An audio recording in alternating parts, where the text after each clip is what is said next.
ಶ್ಲೋಕ ಒಂದು ನೋಡ್ತೀನಿ. ಶ್ಲೋಕ ಶ್ರೀ ಗುರುಭ್ಯೋ ನಮಃ. ಮಹೇಶ್ವಾಸೋ ಮಹೀಭರ್ತ ಶ್ರೀನಿವಾಸ ಸತಾಂ ಗತಿಃ ಅನಿರುದ್ಧಃ ಸುರಾನಂದೋ ಗೋವಿಂದೋ ಗೋವಿದಾಂ ಪತಿಃ. ಮಹೇಶ್ವಾಸೋ ಒಂದ್ ಕಡೆ ಇಲ್ಲಿ ಅಕಾರ ಅಂತ ಪುಲ್ಲಿಂಗ, ಮಹೇಶ್ವಾಸ ಶಬ್ದ ಪ್ರಥಮ ವಿಭಕ್ತಿ ಏಕವಚನ. ಮಹೀಭರ್ತ ಅಂತ ಅನ್ನೋದ್ ಕಡೆ ಋಕಾರ ಅಂತ ಪುಲ್ಲಿಂಗ, ಮಹೀಭರ್ತೃ ಶಬ್ದ ಪ್ರಥಮ ವಿಭಕ್ತಿ ಏಕವಚನ. ಇದ್ರೊಳಗೆ ಇದು ಸಂಧಿ ಮಹಿಶ್ವಾಸೋ ಮಹೀಭರ್ತ ಅನ್ನೋದಕ್ಕೆ ವಿಸರ್ಗದ ಹಿಂದೆ ಅಕಾರ ಇದೆ, ಮತ್ತೆ ಮುಂದೆ ಹಶ್ ಇರೋದ್ರಿಂದ ಓಕಾರಾದೇಶ ಸಂಧಿ ಆಗಿ ಓ ಹಶ್ ಅಂತ ಆಗಿ ಮಹೇಶ್ವಾಸೋ ಮಹೀಭರ್ತ ಅಂತ ಆಗತ್ತೆ.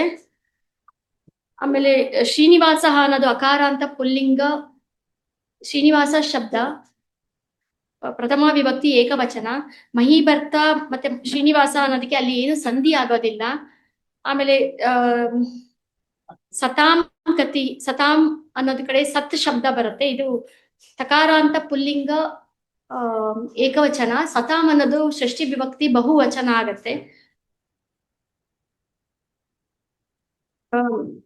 ಇಲ್ಲಿ ಶ್ರೀನಿವಾಸ ಸತಾಂ ಅನ್ನೋ ಕಡೆ, ಶ್ರೀನಿವಾಸ ಸತಾಂ ಅನ್ನೋ ಕಡೆ ವಿಸರ್ಗದ ಹಿಂದೆ ಅಕಾರ ಇದ್ದು ಮುಂದೆ ದಂತ್ಯಾಸ ಬಂದಿರೋದ್ರಿಂದ ಅದು ಎರಡು ತರ ನಡೆಸ್ಬೋದು. ಒಂದು ವಿಸರ್ಗವಾಗೇ ಉಳಿಯುತ್ತೆ, ಇಲ್ಲಾದ್ರೆ ವಿಸರ್ಗದ ಬದಲಾಗಿ ದಂತ್ಯಾಸ ಬಂದು ಸಕಾರ ಆಗಿ ಶ್ರೀನಿವಾಸ ಸತಾಂ ಅಂತ ಆಗತ್ತೆ. ಸತಾಂ ಗತಿ ಅನ್ನೋದಕ್ಕೆ ಗತಿ ಅನ್ನೋದು ಇಕಾರ ಅಂತ ಸ್ತ್ರೀಲಿಂಗದ ಗತಿ ಶಬ್ದ. ವಿಕಾರ ಹಂತದಲ್ಲಿ 3 ತರನು ನಡೆಸ್ಬೋದು, ಒಂದೇ ಇದಾಗತ್ತೆ, ಸ್ವಲ್ಪ ವ್ಯತ್ಯಾಸ ಆಗತ್ತೆ. ಅಲ್ಲಿ ಸತಾಂ ಗತಿ ಅನ್ನೋದಕ್ಕೆ ಇಲ್ಲಿನೂ ಏನು ಸಂಧಿ ಆಗಿಲ್ಲ, ಅದು ಷಷ್ಠಿ ವಿಭಕ್ತಿ ಇದು ಬಂದಿರೋದಕ್ಕೆ. ಮುಂದಿನ ಅನಿರುದ್ಧ ಅನ್ನೋದಕ್ಕೆ ಅಕಾರ ಅಂತ ಪುಲ್ಲಿಂಗ ಅನಿರುದ್ಧ ಶಬ್ದ. ಆಮೇಲೆ ಸುರಾನಂದು ಅನ್ನೋದಕ್ಕೆ ಇಲ್ಲಿ ಸುರಾನಂದೋನು ಅಷ್ಟೇ ಅಕಾರ ಅಂತ ಪುಲ್ಲಿಂಗ ಸುರಾನಂದ ಶಬ್ದ. ಇಲ್ಲಿ ವಿಸರ್ಗದ ಹಿಂದೆ ಅಕಾರ ಬಂದು ಹಶ್ ಶಬ್ದ ಬಂದಿರೋದ್ರಿಂದ ಇಲ್ಲೂ ಓಕಾರಾದೇಶ ಸಂಧಿ ಆಗಿ ಓ ಹಶ್ ಅಂತ ಆಗಿ ಅನಿರುದ್ಧ ಅಲ್ಲ, ಇಲ್ಲಿ 2 ತರ ನಡೆಯುತ್ತೆ. ವಿಸರ್ಗದ ಹಿಂದೆ ಇಲ್ಲಿ ಬಂದು ದಂತ್ಯಾಸ ಬಂದಿರೋದ್ರಿಂದ ವಿಸರ್ಗವಾಗೇ ಉಳಿಯತ್ತೆ, ಇಲ್ಲಾದ್ರೆ ವಿಸರ್ಗದ ಬದಲಾಗಿ ದಂತ್ಯಾಸ ಬಂದು ಅಲ್ಲಿ ಸಕಾರ ಇದಾಗಿ ಅನಿರುದ್ಧ ಸುರಾನಂದೋ ಅಂತ ಆಗತ್ತೆ. ಆಮೇಲೆ ಸುರಾನಂದೋ ಅನ್ನೋದು ಅಕಾರ ಅಂತ ಪುಲ್ಲಿಂಗ. ಆಮೇಲೆ ಗೋವಿಂದೋ ಅನ್ನೋದು ಅಕಾರ ಅಂತ ಪುಲ್ಲಿಂಗ ಗೋವಿಂದ ಶಬ್ದ.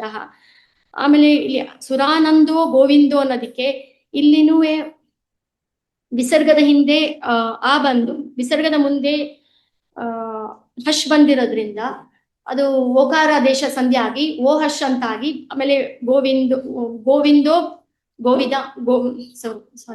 ಸುರಾನಂದೋ ಗೋವಿಂದೋ ಅಂತ ಆಗತ್ತೆ. ಮುಂದಿನ ಶಬ್ದ ಗೋವಿದಾಮ್ ಅಂತ ಆಗತ್ತೆ. ಅದು ದಕಾರ ಅಂತ ಪುಲ್ಲಿಂಗ ಗೋವಿದ್ ಶಬ್ದ, ಅದು ಪ್ರಥಮ ವಿಭಕ್ತಿ ಏಕವಚನ. ಇಲ್ಲಿ ಗೋವಿಂದೋ ಗೋವಿದಾಮ್ ಅನ್ನೋ ಕಡೆ ಇಲ್ಲೂ ಅಷ್ಟೇ ವಿಸರ್ಗದ ಹಿಂದೆ ಅಕಾರ ಬಂದು ಹಶ್ ಶಬ್ದ ಆಗಿ ಓಕಾರ ಆದೇಶ ಸಂಧಿ ಆಗಿ ಓ ಹಶ್ ಆಗಿ ಗೋವಿಂದೋ ಗೋವಿದಾಮ್ ಅಂತ ಆಗತ್ತೆ. ಇನ್ನೊಂದು ಪತಿಹಿ ಅನ್ನೋದು ಇದು ಇಕಾರ ಅಂತ ಪುಲ್ಲಿಂಗ ಪತಿ ಶಬ್ದ. ಇಲ್ಲಿ ಗೋವಿದಾಮ್ ಪತಿಹಿ ಅನ್ನೋದಕ್ಕೆ ಯಾವುದೂ ಸಂಧಿ ಆಗೋದಿಲ್ಲ. ಮತ್ತೆ ಇಲ್ಲಿ ಇದು ಗೋವಿದಾಮ್ ಅನ್ನೋದು ಷಷ್ಠಿ ವಿಭಕ್ತಿ ಬಹುವಚನ.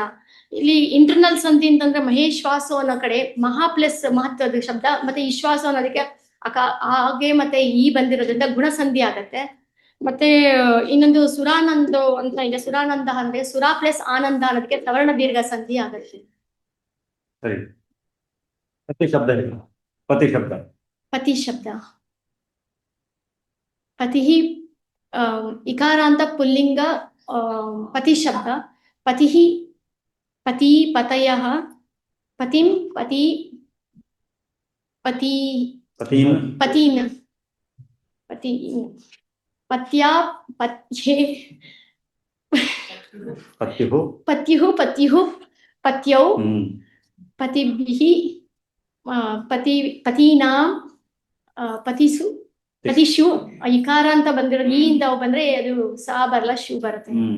ಪತಿಷು ಪತ್ಯೋಃ ಪತಿಭ್ಯಾಂ ಪತಿಭ್ಯಃ.